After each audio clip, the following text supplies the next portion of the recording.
Welcome to the Salt Strong Fishing Podcast.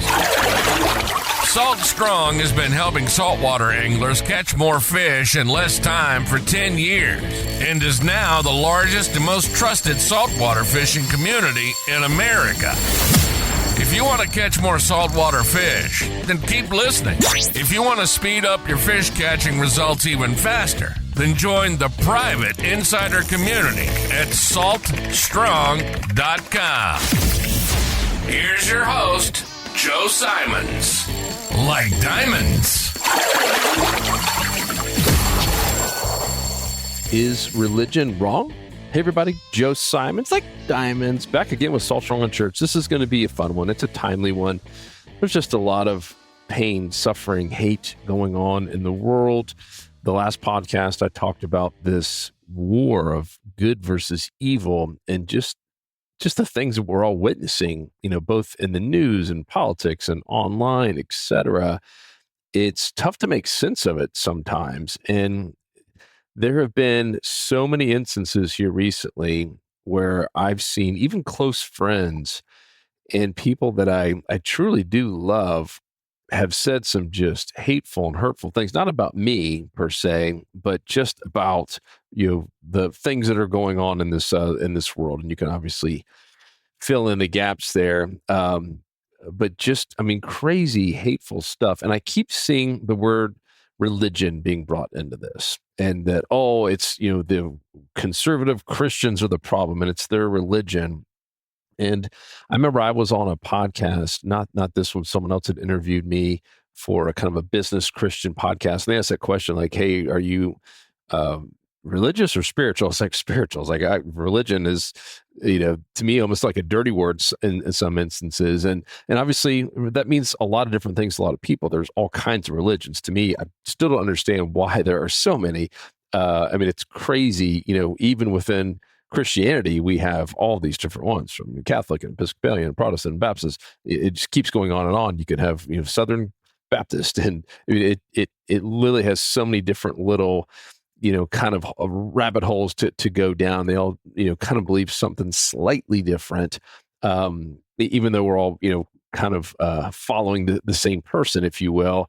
But anyhow, I was really just saying some prayers on all of it. And what I'm trying to do, and this will hopefully be a short podcast, I'll never know until I get done. But what I'm trying to do personally is go back to the roots of Jesus. And the roots of Jesus, meaning what did he really command us to do? It wasn't to go to church or to worship him. It was to follow him and love thy neighbor as thyself. Like that was one of the very first things, right? It is one of the first things we're taught as kids. It's one of the first things you taught at church is like, yeah, let's love our neighbors ourselves. Yet it's clearly not happening on both sides, right? And I'm finding myself following that trap with people that I know or don't know, and I see them, post something. I'll just say, for instance, on like Facebook, and I get riled up, like, how could that person possibly believe that? That is just whack. I just want to smack them. But then I have to sit back and say, all right, what would Jesus do here? What did Jesus command us to do in this instance? And it's not, do it when you feel like it. This is what he wanted us to do all day long, right? Is to do the right thing and to love other people, even if they disagree, et cetera. And the cool part about Facebook is every once in a while you get some good news in there or something that hits you the right way. And you're like, oh, no, this is it. And I don't even know who this guy is. It was like a random thing that someone else had shared that I know, and someone else had shared it. And I'm just going to kind of read it as he does this kind of speech. You can tell it's a young guy, and he's in front of some sort of congregation. So I'm going to go ahead and just kind of read this here real quick. So it says, Christian nationalists walk around with a mouthful of scripture and a heart full of hate. Don't tell me what you believe. Show me how you treat other people, and I'll tell you what you believe. I love that. Jesus didn't tell us to love our churches. Jesus didn't tell us to love our doctrines and our creeds. Jesus didn't even tell us to love our scriptures. He told us to love our neighbors, and there was no exception to this rule, to this commandment. Love thy neighbor regardless of race, regardless of class, gender, sexual orientation, or immigration status. One of my favorite theologians, Barbara Brown Taylor, once wrote, The only clear line I draw these days is this: when my religion tries to come between me and my neighbor, I will choose my neighbor. Whoa. Jesus never commanded me to love my religion. You know what's interesting? Not once in the Bible does Jesus ask us to worship him. All he asks is that we follow him, love like he loved the outcast, welcome the stranger, feed the hungry, heal the sick, free the oppressed. As the hymn says, they will know they will know that we're Christians by our love. We have to get back to that. Boom. Now that's powerful stuff. And I love what the Barbara Moore had said, Barbara Taylor Moore, that if religion, not, Jesus or not God, right? Just religion gets in between you and your neighbor, she'll pick the neighbor. I thought that was so fascinating. And I think if we all had that sort of mindset of this young man, and sorry, I was reading slow. It was just reading the subtitles from his video. Wow. I mean, imagine how awesome this world would be, how much peace and love there would be, that you could have a different opinion, but it could also at the same point be like the old days, right? You could actually have a real conversation about it, right? Doesn't mean everyone has to agree on the exact same thing or feel the exact same way about everything. But back in the day, I feel like just even growing up, we could have real conversations. And I remember my parents having, and still to this day have, friends who were on the opposite side of the spectrum is them in terms of politics. We'll start there. And now it's like some of these people are blocking my parents. And I've been blocked. You've probably been blocked. Even though I don't ever post anything political online, I've been blocked just because people know where I stand and that I'm a Christian.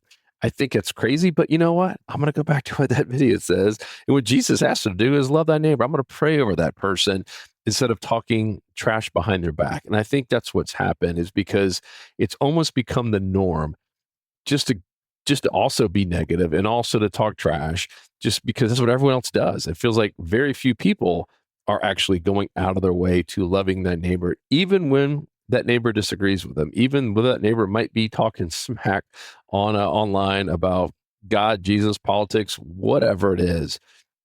And I feel like we just got to get back to that. We have to have thicker skin, and we have to just know what we believe in, stick to it, and love other people, regardless if they believe in it or not. And that's my big challenge. It's probably one of the toughest things I've struggled with over the past few weeks, and maybe you as well. I mean, there's just been a lot that's gone on with, multiple killings, not just one, and just the way people reacted, and some people are celebrating it. It just everything seems so crazy right now. And so when I feel that just tension, and when I feel that, I want to even use the word anger and animosity sometimes as I read through this and just struggle with some of the things, I just have to go back to kind of the quiet place and pray and say, God, Jesus, be with me, speak through me, help me to be a better communicator, better leader, help me to be calm, forgive me my sins, my thoughts, and just help me to love other people, even when we don't see eye to eye. And so that's my challenge to you. Like I said, this will be a short one. I don't have too much else to share. I think that video kind of said it all. And the irony is, I was a young person. I was a young millennial who, clearly could tell wasn't set in the ways of just, hey, we're doing this because it's a ritual. We're doing this because this is what my dad or grandparents or great grandparents taught us, what the church taught me. Like, man, this is what I've been studying the Bible, and I don't see anything about Jesus saying we had to do this or act this way. We're just supposed to love each other. I mean, if you guys have watched that movie, I guess it's now a show, Chosen. If you haven't, highly recommend it. It's fantastic. I mean, you'll quickly realize that the majority of people around didn't like Jesus. I mean, it wasn't like he was just Mr. Popular where 90% of the voters were voting for Jesus. It was the exact opposite. I mean, he was an outcast, and yet he was loving everyone. He was loving the people, that others thought there's no way he would love. So definitely check out that movie, Chosen. I think it's now on Amazon and a bunch of different places. There's, quite a few seasons, but that first one, start there if you haven't. Fantastic show. And just a great way to kind of understand, some of the tougher parts to read maybe in the Bible. And they've just done a really good job of kind of sucking you in telling the some of the critical parts of the story, and you just get a better idea of what Jesus and his disciples were going through, and the reactions from other people, and just once again how much he just loved. So that was it. Love thy neighbor as thyself. Love you guys, and I will talk to you on the next episode. Let's continue to just pray over those who are just hurt, because a lot of them are hurt. I mean, a lot of these people who are lashing out, they don't have God in their life. They've said no to not just religion, but spirituality and Jesus and God, and just think God and Jesus and Christians are the enemy. And we know that's not the case. We know how this story ends. So pray over those people that they find their, that they find their opportunity to actually come closer with him. And it's not going to be through one of us yelling at them or calling them an idiot. It's going to be through their own path. God speaks to all of us in different ways. So love you guys, and I'll talk to you on the next episode.